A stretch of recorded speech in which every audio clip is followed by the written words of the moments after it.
안녕하세요. 백업부동산 스토리의 민혜입니다. 금일은 여러분들과 함께 국토교통부에서 나온 보도 참고 자료를 하나 살펴보도록 할게요. 그래서 이제 민간택지 분양가 상한제 사실은 이렇습니다. 그래서 이제 민간택지 분양가 상한제 제도의 개선에 대한 일부 보도 내용 및 자주 문의되는 내용에 대해서 팩트 체크를 해서 알려드립니다. 라고 이렇게 나와 있는데요. 자, 첫 번째 한번 살펴보게 되면 2019년 8월 12일 기준 투기과열지구로 지정된 전국 31개 지역 전부의 분양가 상한제 적용. 그래서 이제 연합뉴스부터 이제 동아일보, 그리고 MBC, KBS, ITN 등에서 보도가 됐는데, 일단 전 지역, 그러니까 투기과열지구 지정된 31개 지역 전부에 대해서 지정을 하겠다라는 내용은 좀 잘못된 내용이다라고 이제 얘기하고 있습니다. 자, 그래서 이제 요번에 발표한 그 내용은 시행령 개정 등을 통해서 제도적 장치를 보완하기 위한 것으로서 투기과열지구로 지정된 모든 지역에 분양가 상한제 적용을 의미하는 것은 아니다.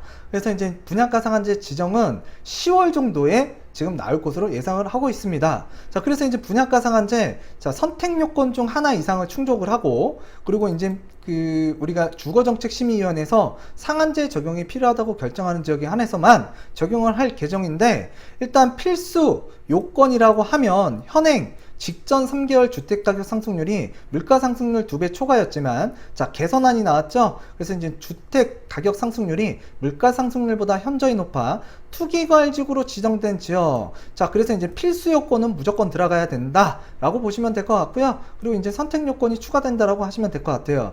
그래서 이제 분양가 상한제는 자, 10월 중에 뭔가 지역이 지정이 될 것이다라고 생각하시면 될 것 같습니다.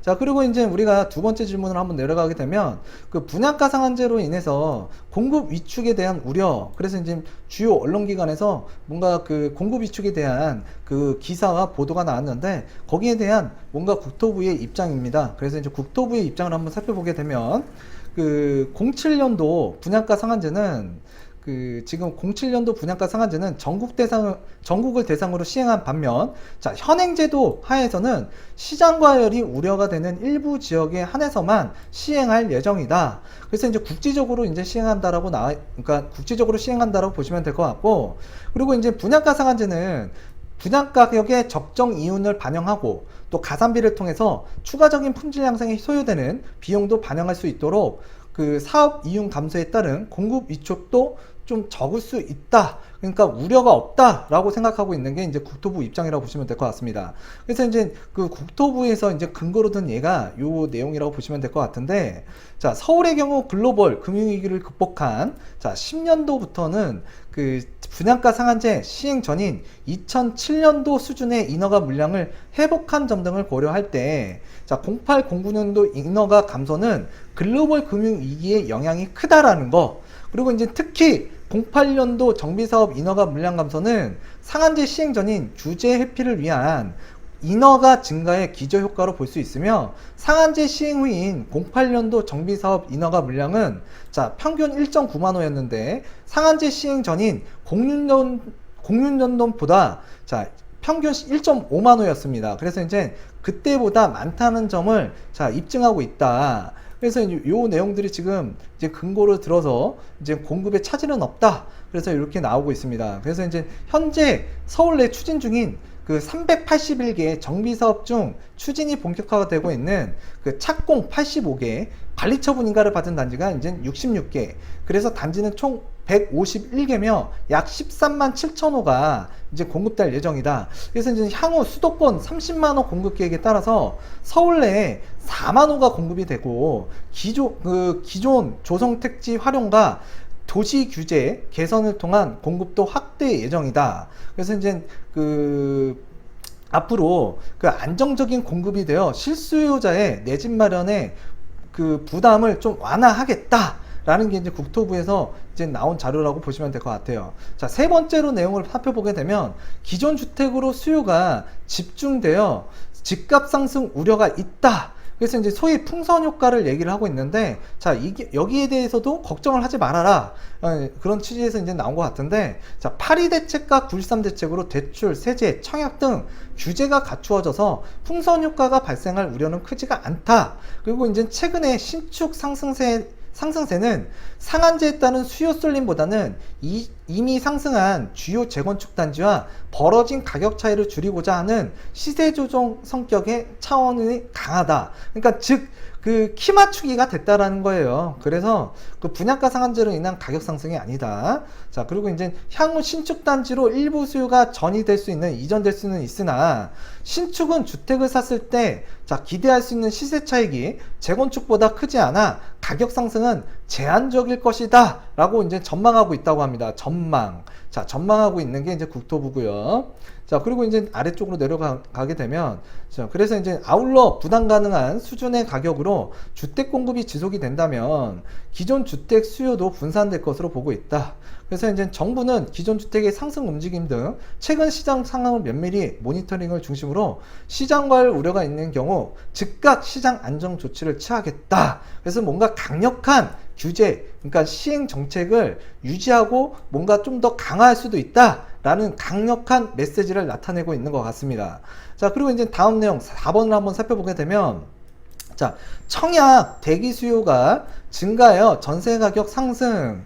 그래서 이제 뭔가 사람들이 그 요번 분상제로 인해서 주택을 매입하기보다는 자, 전세 수요로 쏠릴 수가 있다. 그래서 이제 청약 대기 수요가 증가하여 전세 가격이 상승할 수도 있다. 그러면서 이제 뭔가 주요 기관에서 이제 보도가 나왔는데 이거에 대한 반박 내용이라고 보시면 될 것 같아요. 자, 분양가 상한제에 따른 청약 기대 수요는 전세 가격 상승 요인으로 작용할 수 있답니다. 작용할 수는 있으나 자, 금년 하반기 서울 지역의 입주 물량이 2.4만 호로 풍부하고 상대적으로 높은 임대 등록 비율 등을 고려할 때 전세 가격 급등 가능성은 좀 제한적이다.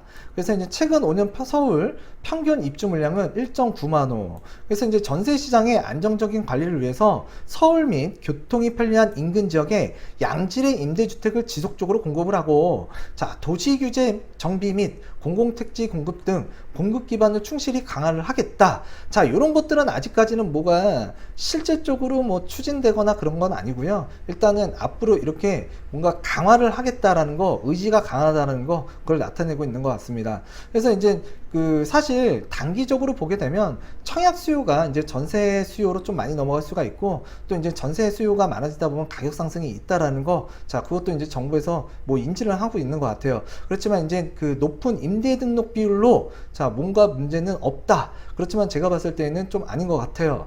그리고 이제 그 하반기에 서울 지역의 입주 물량 2.4만 호가 이제 풍부하다라고 얘기되어 있는데, 자, 서울 지역 같은 경우에는 예를 들어서 이제 해가 지나면 지날수록 좀 그 지금 2.4만 호보다는 공급량이 좀 줄어들 수도 있는 게 현실이에요. 또 그리고 이제 우리가 그 3기 신도시를 예를 들 수 있는데 3기 신도시 자체가 서울을 대체할 수 있는 지역이라고 보기는 어렵습니다. 자, 그런 내용들을 조금 여러분들께서 자, 시장과 국토부에서 얘기하는 내용을 좀 비교를 하면서 받아들이셨으면 좋겠어요.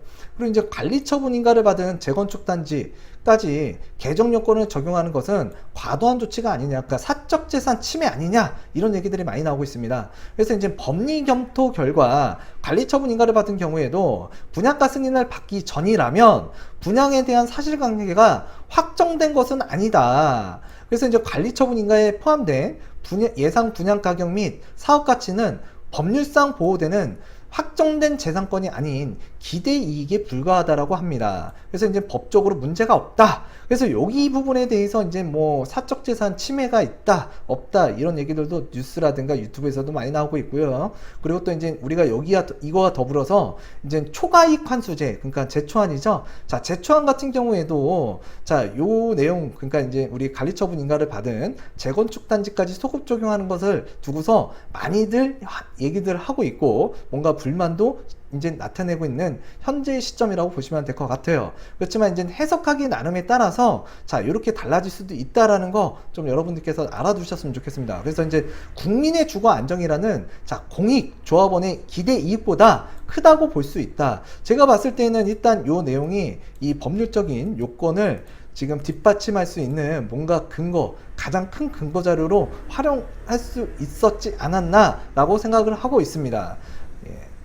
그래서 이제 조합원의 뭔가 불만사항이라든가 좀 기대익이 줄어든다라는 거, 그럼으로 인해서 뭔가 그 시장에서 저렴한 주택이 공급될 수 있는데, 일단 그렇게 저렴하게 공급되는 주택이, 자, 제가 봤을 때는 기존 재고주택보다 월등히 많다면 분명히 가격 안정 효과가 단기적인 그 기간보다는 좀 중장기적으로 갈 수는 있겠지만, 일단 단기적으로 제가 봤을 때에는 좀 안정세는 있을 거예요. 근데 중장기적으로 제가 봤을 때는 그 가격 안정 효과를 지속 유지할 수 있다라고 생각하는 데에서는 동의를 할 수 없습니다. 자, 그리고 이제 분양가 상한제 시행 등, 그러니까 그 우리가 분양가 상한제 시행 시 정비 사업이 중단될 우려, 그래서 이제 정비 사업이 중단될 수도 있다, 그러면서 이제 언론 보도 자료가 나왔는데, 지금 현재 추진 중인 381개 사업 중 본격화된 그 착공 85개, 관리 처분인가 66개, 그래서 총 151개 사업장에서 13만 7천 호가 이제 공급될 상황이다. 그래서 이제 분양가 심사 과정에서 다소 지연은 있을 수 있으나, 자, 지연은 있을 수 있답니다. 사업 자체의 취소 등 물량 축소 우려는 낮다. 자, 이렇게 이제 판단을 하고 있는 것 같은데, 일단은 이 부분에 대해서도 아직까지는 뭐 국토부의 입장도 뭐 이해는 가고요. 근데 이제 시장에서 또 우려하는 부분들, 뭔가 사업에 차질이 있다라는 거, 자, 그런 부분들은 예, 뭐 국토부도 좀 인정을 하고 있는 것 같고, 또 시장에서도 그러한 부분을 좀 과대, 좀 뭔가 크게 좀 여러분들에게 좀 자극적으로 좀 얘기를 하는 면도 분명히 있는 것 같아요. 그렇지만 이제 뭔가 사업이 그 시간이 지연된다라는 거는 조합원에게는 부담입니다. 예, 속도전이에요, 속도전. 자, 그리고 이제 분양가 상한제, 그 분양가 상한제로 인한 주택의 품질 저하될 우려가 있다. 그래서 이제 매일경제에서 나왔는데, 일단은 분양가 상한제, 분양가를 택지비, 건축비 이하의 가격으로 설정하는 제도잖아요. 그래서 이제 우리가 이 부분에 대해서 한번 살펴보게 되면 뭐 많이들 이제 내용들을 아실 텐데, 일단 그 이미 그 공공택지에서 분양가 상한제를 의무 시행 중으로 세종시나 위례 등 주요 공공택지에서 소비자가 선호하는 우수한 품질의 주택 공급이 기대되는 결과 청약 수요가 집중되고 있다. 그렇기 때문에 주택의 질이 좀 저하되거나 좀 문제가 생길 만한 주택은 없을 거다라고 생각하고 있는 게 이제 국토부라고 보시면 될 것 같아요. 자, 그리고 이제 그 과거 상한제가 적용된 대치동, 논현동, 서초동 등 주요 민간 택지에서도 가격 대비 성능이 좋은 아파트가 공급되었다. 그렇지만 이제 우리가 그 이제 그 부분에 대해서 일단 시장에서는 좀 주택의 질이 좀 저하될 수도 있다라고 이제 많이들 인식을 하고 계시는데, 일단 국토부에서 뭔가 근거를 들어서 이야기를 하고 있다라는 거, 자, 알아두셨으면 좋겠고요. 자, 전매 제한 및 거주 기간 확대로 매물 잠김 유발. 자, 이것도 굉장한 이슈죠. 그래서 이제 그 주요 언론기관에서 그 매물이 잠기기 때문에 앞으로 중장기적으로 뭐 가격이 상승할 수도 있다라고 이제 얘기들을 많이 하고 있습니다. 그래서 이제 분양 후 입주 시까지 기간을 제외할 경우 실질적인 전매 기간은 입주 후 7년으로, 자, 서울의 평균 주택 보유 기간 그 약 10년이라고 합니다. 그래서요, 10년을 고려할 때 적정한 수준이다. 그렇기 때문에 문제될 건 없다. 또한 분양가 상한제는 시장 상황을 고려해서 과열이 우려되는 일부 지역에 한해서 선별적으로 지정할 계획으로 전매 제한 및 거주 의무 기간 확대에 의한 매물 잠김 가능성은 낮다. 그렇기 때문에 이것으로 인해서 예, 가격이 급등하게 뭐 시장의 그 안정성을 해치고 가격이 올라갈 일은 좀 극히 낮다라고 판단하고 있는 게 이제 그 국토부에서 나온 자료라고 보시면 될 것 같아요. 그리고 이제 한편 그 분양가 상한제 그 적용 주택 같은 경우에는 일단 그 상한제 적용 주택을 불가피한 사유로 전매 제한 기간 내에 매각하는 경우에는 LH에서 우선 매입할 수 있는 권한을 부여하고 있고, 자, 불법 전매 굉장히 이거 중요하죠. 그래서 이제 불법 전매한 경우에는 3년 이하의 징역이나 이익의 3배 차이라고 합니다. 3배 차이. 그래서 이익의 3배 차이가 그 해당하는 금액에 벌금으로 부과될 수가 있다. 그리고 이제 LH에서 우선 매입 권한은 자, 매입 금액은 일단 입주금의 1년 만기 은행 정기예금 평균이자, 그래서 2019년도 5월 기준으로 하게 되면 약 1.9% 정도, 1.97%를 적용할 수 있다라고 생각하시면 될 것 같아요. 그래서 이제 향후 보유 기간에 따라서 자, LH의 경우 우선 매입 금액 등을 차등화하는 방안을 마련하고 매입 주택을 임대주택으로 공급하거나 수급 조절용으로 활용하는 방안을 마련하여 매물 잠김 우려를 최소화하겠다. 그렇지만 이게 주택이 기존 재고주택보다 많으면 또 그리고 이러한 주택 상황들이 많이 일어난다 그러면 일단은 뭔가 중장기적으로 뭐 조절 역할을 할 수 있겠지만 시장에서 이러한 주택들이 나올 수 있는 물건들의 그 수량이 그렇게 많지는 않잖아요. 그래서 이제 현실적인 대응은 될 수 없다라고 보고 있습니다. 자, 그리고 이제 이제 다음 내용 한번 살펴보도록 하게 되면요. 자, 소위 로또 분양에 대한 얘기가 나오고 있는데, 로또 분양으로 최소 분양자의 과도한 시세 차익이 우려가 된다. 그래서 이제 실수요, 이제 시세보다 저렴한 그 가격 설정은 무주택자, 그 실수요자의 내 집 마련 기회 확대에 도움이 될 것으로 생각하며, 자, 분양가 상한제로 집값이 안정이 되면 일부 당첨자의 이익에만 그치지 않고 전체 실수요자의 내 집 마련 부담이 완화되는 효과가 있다. 그렇지만 이제 다만 민간택지 분양가 상한제 아파트의 경우에는 시세 대비 낮은 분양가로 인한 단기 차익을 향유할 수 없도록 전매 제한 기간을 현행 3, 4년에서 최대 10년으로 강화할 예정이다. 그래서 이제 10년으로 강화가 되기 때문에 로또 분양에 대한 그 뭔가 기대이익 실현, 차익 실현을 뭐 기대할 수 없게끔 만들어 놓겠다. 그래서 이제 10년으로 강화가 됐다. 그래서 이제 강화가 되기 때문에 그런 부분은 우려할 바가 아니다 라고 이제 판단하고 이제 내용들을 이렇게 지금 발표를 하고 있는 것 같고요. 그리고 이제 또 내려오면 10번, 자, 질의 문답이죠. 그러니까 그 질문 내용을 한번 살펴보게 되면, 자, 분양가 상한제로 인해서 현금 부자만 유리한 거 아니냐. 그래서 이제 매일경제나 한국경제에서 나왔는데, 일단 이 부분에 대해서 한번 살펴보도록 할게요. 그래서 지금 최근 1년 동안 그 청약 당첨자의 특성을 분석한 결과, 그 무주택자 기간 평균 10년에서 12년이고요. 부양가족은 2에서 3명, 청약저축 가입 기간은 평균 10년에서 12년. 그 특성을 고려할 때 실수요자 중심으로 당첨자가 선정되었다. 특히 당첨자의 70%가 무주택 기간이 10년 이상인 것으로 나타났고, 사회초년생 등 부모의 도움으로 분양받는 경우는 많지 않았다. 그래서 이제 상한제 시행으로 부담이 가능한 수준의 분양가가 책정될 경우 그러니까 실수요자의 내 집 마련이 보다 쉬워질 것으로 기대가 되며, 앞으로도 실수요자 중심의 주택시장 안정적으로 관리하기 위해서 적극 노력하겠다. 예, 이런 내용들이 지금 답변으로 나왔습니다.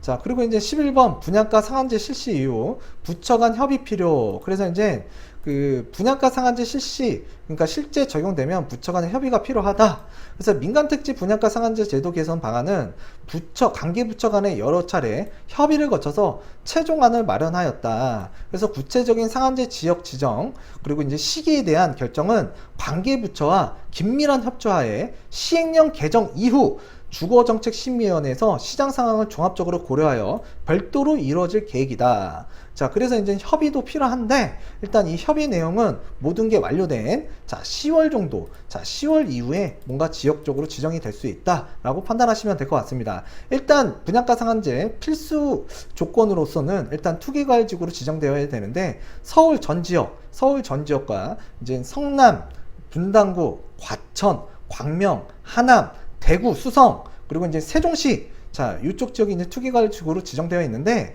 자, 이 해당 지역의 모든 지역이 분양가 상한제 지역으로 지정되기에는 제가 봤을 때는 좀 어려울 것 같고, 뭔가 주거정책심의위원회에서 뭐 종합적으로 이제 판단을 한다고 하는데, 제가 봤을 때는 좀 유력해 보이는 지역, 좀 이제 가능성 있는 지역이 이 중에서도 좀 분명히 있고요. 그리고 나머지 투기과열지구 그러니까 지역에 대해서는 될지 안 될지는 이제 시장의 흐름을 보고 10월 이후에나 좀 알 수 있을 것 같습니다. 자, 그 이후에 부동산의 흐름은 항상 지금 시점에서 예측해서 우리가 그 현재 시점에서 판단을 해야 될 것 같고요. 앞으로 10월 이후에 지금 예상하는 바와 또 10월 이후에 또 이제 이 지역이 지정됨으로 인해서 뭔가 예측될 수 있는 방향은 조금 미미하게 달라질 수는 있습니다. 그렇지만 여러분들께서 그러니까 부동산에 대해서 관심이 있으시다 그러면 국토부라든가 그리고 이제 기관 정보, 그리고 또 이제 보도 자료, 이런 것들을 여러분들께서 비교하시고 또 예측 내용을 자꾸 수정해 가면서 뭔가 시장을 대응하셨으면 좋겠습니다. 그래서 금일 여러분들과 국토교통부에서 나온 보도 자료를 하나 살펴봤고요. 다음 시간에도 유익한 내용으로 다가서는 100억 부동산 스토리의 미래가 되도록 하겠습니다. 감사합니다.